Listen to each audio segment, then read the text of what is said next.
So I first attended Camp Erin Toronto in 2016. So that was about a year after my dad had died.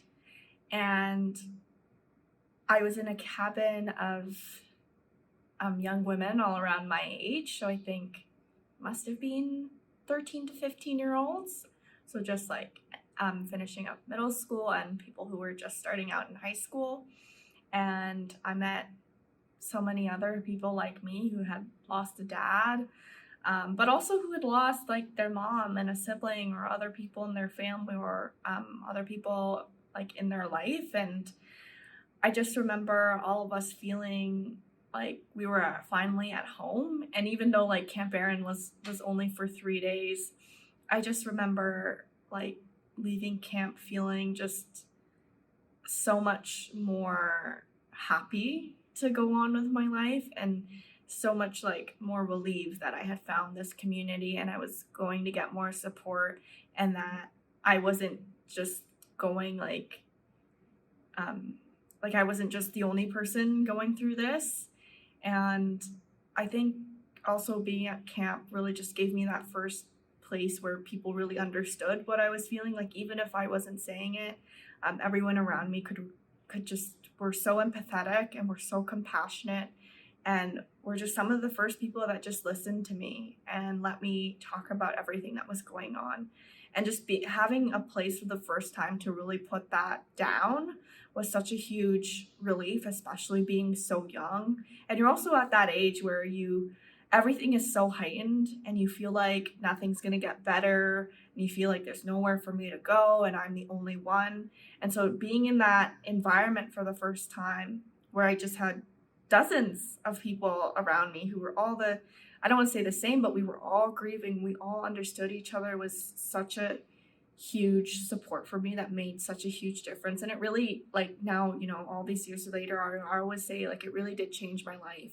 It really did save me in so many ways and really helped me to get on the path that I wanted to get on towards healing and then learning how to cope with my dad's death. And so after Camp Erin, I was able to come back to Dr. J's programming, and I had actually joined their youth group where a few of the people who were in my cabin at camp had come back to. And so I think at the time it was a 12-week program. So once a week after school, we all met like downtown. At the time, it was like in a cancer hospital, which was really ironic, but I think a lot of us kind of found comfort out of that in a lot of weird ways. And we would just have dinner together and we would do different activities where we would talk about our losses and talk about things going on at school. And it just became this like safe and supportive community where I could just talk about everything that was going on. And I really have to,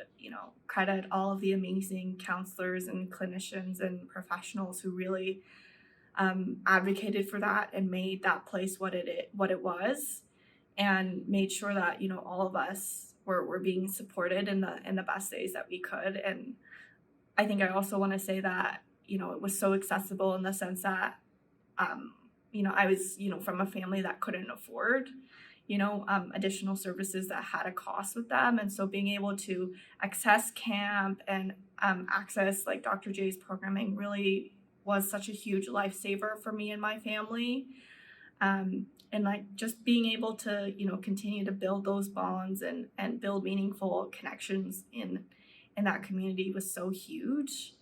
And then a year after, I was able to do a bit of their youth training program, and I was able to come back to Camp Erin and support other grieving people and also continue on that journey for my own healing. And then fast forward, it became years of just doing the same thing in those communities and finding like my place in the grief world, and also realizing like this was the community that I needed all along. And it really did change my life. So I feel really fortunate and really grateful that I still get to be a part of that in so many ways.